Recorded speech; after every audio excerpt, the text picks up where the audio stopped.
السلام علیکم ناظرین، آپ سب کو حضرت حیدر کرار مولا مشکل کشا امیر المومنین خلیفۃ المسلمین سیدنا علی رضی اللہ تعالیٰ عنہ کی ولادت مبارک۔ آج کی ویڈیو میں ہم حضرت علی کی ولادت کا ذکر کریں گے، تو ویڈیو کو لازمی پورا ضرور دیکھیں۔ اللہ کے رسول حضرت محمد مصطفیٰ صلی اللہ تعالیٰ علیہ وسلم نے اللہ کے حضور اپنے ہاتھوں کو اٹھا کر یہ فرمایا: اے اللہ، تو نے مجھے اپنے دین کو پھیلانے کے لیے منتخب کیا ہے، تو اے میرے اللہ، مجھے اس دین کا محافظ بھی عطا فرما۔ اس وقت آپ محمد صلی اللہ تعالیٰ علیہ وسلم اپنے چچا حضرت ابو طالب کے گھر میں ہی رہا کرتے تھے۔ اس کے بعد کچھ ہی دنوں میں آپ حضرت محمد صلی اللہ تعالیٰ علیہ وسلم کی دعا اللہ تعالیٰ نے قبول فرمائی۔ حضرت فاطمہ بنت اسد فرماتی ہیں کہ جو بچہ میرے پیٹ میں ہے وہ مجھے مجبور کرتا ہے، جب بھی محمد آتے ہیں صلی اللہ تعالیٰ علیہ وسلم، جب یہ بچہ مجھے کہتا ہے کہ اٹھو میری ماں، میرے آقا آ گئے ہیں۔ جب انہوں نے یہ بات وہاں کی عورتوں کو بتائی تو سب عورتیں ہنسنے لگیں اور کہنے لگیں، ایسا کیسے ہو سکتا ہے کہ پیٹ کا بچہ تمہیں مجبور کرے؟ لیکن پھر انہوں نے دیکھا کہ جب حضرت محمد مصطفیٰ صلی اللہ تعالیٰ علیہ وسلم گھر میں تشریف لاتے تو حضرت فاطمہ بنت اسد کھڑی ہو جاتی اور کھڑے ہو کر اللہ کے رسول کو سلام کرتی۔ لوگوں نے ان سے مل کر کہا کہ اے فاطمہ، یہ تیرا وہم ہے، محمد تو تمہارا بھتیجا ہے، اب جب بھی محمد آئیں گے تو ہم تمہیں پکڑ لیں گے اور اس کے بعد دیکھیں گے کہ تم اٹھتی ہو یا نہیں۔ ایسا کہہ کر وہ عورتیں وہیں موجود رہیں، اور پھر اتنی ہی دیر میں جب حضرت محمد مصطفیٰ صلی اللہ تعالیٰ علیہ وسلم تشریف لے آئے تو فاطمہ بنت اسد کھڑی ہوئیں اور سلام کرنے لگیں، اور وہ عورتیں جو حضرت فاطمہ بنت اسد کو پکڑے ہوئی تھیں وہ ادھر ادھر گرنے لگیں۔ سب لوگ حیران ہو گئے، اور اللہ کے رسول محمد صلی اللہ تعالیٰ علیہ وسلم نے سجدہ کر کے فرمایا: اے اللہ، تیرا شکر ہے۔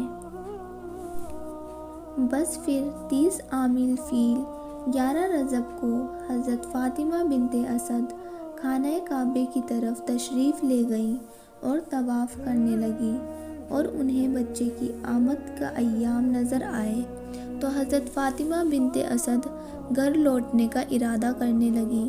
تبھی ایک آواز آئی: اے فاطمہ، کعبے کے اندر داخل ہو جاؤ۔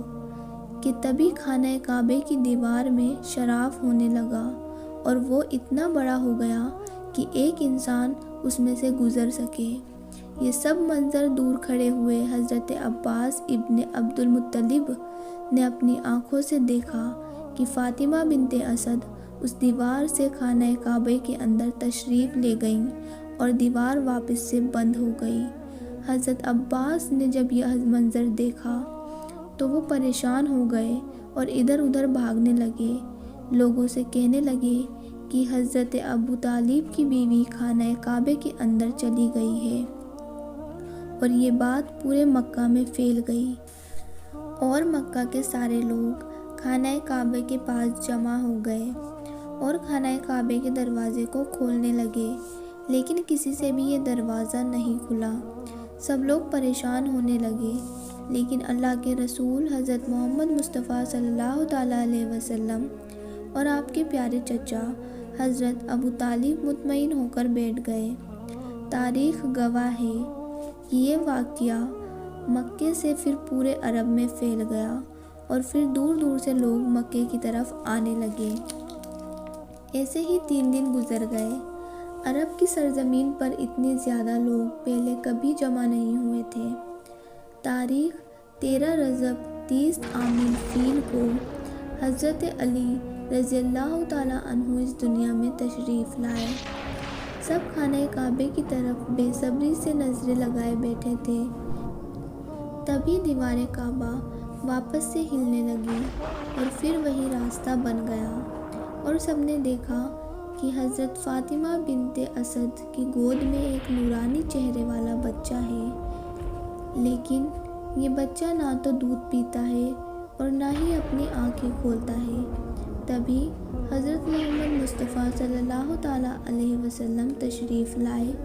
حضرت فاطمہ نے فرمایا، اے محمد، ذرا اس بچے کو تو دیکھو، یہ نہ تو آنکھیں کھولتا ہے اور نہ ہی دودھ پیتا ہے۔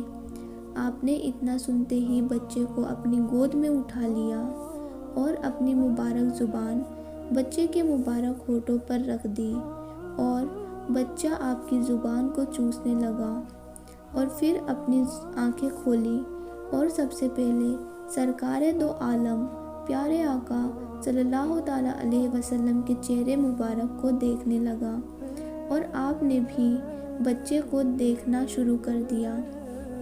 پھر آپ محمد صلی اللہ تعالیٰ علیہ وسلم نے فرمایا، جس نے اس بچے کو ولادت کے لیے اپنا گھر دیا ہے تو اب اس بچے کو نام بھی وہی دے گا، اور آپ بچے کو لے کر باہر تشریف لے آئے۔ سب کہنے لگے، محمد یہ کون ہے؟ تب آپ نے فرمایا، گھبراؤ مت، اللہ کی طرف سے اس بچے کی ولادت بھی علی ہے اور اس بچے کا نام بھی اللہ کے حکم سے علی ہے۔ سارا عرب جھوم اٹھا، یہ کیسا شہزادہ اللہ نے ہمیں عطا کیا ہے، یہ ہمارے لیے فخر بنے گا۔ پھر جناب ابو طالب نے اپنے بچے کے سر کو چوما۔ اتنے میں عرب کے بزرگ ابو طالب کے پاس آئے اور کہنے لگے، اے سردار مکہ، ہم جو رسم کرتے ہیں ہر بچے کی ولادت پہ، وہ ہمیں اس بچے کے ساتھ بھی کرنی ہے یا نہیں؟ اس وقت عرب میں ہر بچے کی ولادت پر یہ رسم ہوتی تھی، جس میں پیدا ہوئے بچے کو ایک پتھر پر سلا دیا جاتا تھا اور پھر ایک سانپ اس پر چھوڑا جاتا تھا۔ اگر وہ سانپ بچے کو کھا لیتا تو وہ کہتے تھے کہ وہ بچہ ہمارا نہیں تھا، اور اگر وہ بچے کو نہ کھائے تو وہ کہتے تھے کہ یہ بچہ ہمارے لیے فخر بنے گا، یہ اپنی باپ کی ہی اولاد ہے۔ بزرگوں نے کہا، تو اے ابو طالب، تم اپنے بچے کی یہ رسم نہیں کراؤ گے؟ بس پھر ابو طالب نے کہا کہ اے لوگو، جو رسم کرنا چاہتے ہو کرو۔ یہ کہہ کر حضرت ابو طالب نے اپنے شہزادے کو ایک پتھر پر سلا دیا اور ان لوگوں نے ایک سانپ کو بچے پر چھوڑ دیا۔ اب ہر شخص کی نظر اس نورانی بچے پر تھی۔ وہ سانپ آتے آتے جیسے ہی حضرت علی کے قریب آیا تو مولا کائنات حضرت علی رضی اللہ تعالیٰ عنہ نے اپنے ننھے ہاتھوں سے اس سانپ کو پکڑ کر 2 ٹکڑوں میں تقسیم کر دیا۔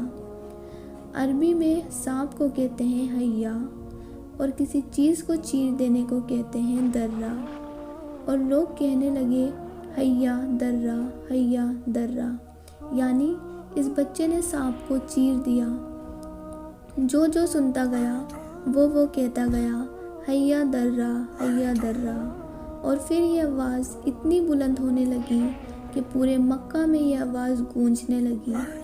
جو بھی دور سے اس کو سنتا تو اسے سنائی دیتا، حیدر حیدر حیدر۔ پورے مکہ میں حیدر حیدر کی آوازیں گونجنے لگی، سنائی دینے لگی، اور حضرت فاطمہ نے فرمایا کہ یہ میرا بیٹا حیدر ہے، وہ شیر جو سانپ کو بھی چیر دے۔ میری زبان میں وہ صلاحیت تو نہیں کہ میں حضرت علی رضی اللہ تعالیٰ عنہ کی شان میں کچھ بیان کر سکوں، اور نہ میرے پاس وہ الفاظ ہیں جو حضرت علی کی شان کو بتا سکیں، لیکن اتنا ضرور کہہ سکتی ہوں کہ جس کے دل میں حضرت علی کی محبت نہ ہو اس کا ایمان مکمل نہیں ہو سکتا۔ امید ہے کہ آپ کو میری ویڈیو پسند آئی ہوگی۔ اگر آپ کو میری ویڈیو پسند آئی ہے تو ویڈیو کو ضرور لائک کریں، دوسروں تک شیئر کریں، اور ہمارے چینل کو لازمی سبسکرائب کر کے بیل آئیکن کو بھی پریس کر دیں۔ ویڈیو کو اینڈ تک دیکھنے کے لیے شکریہ۔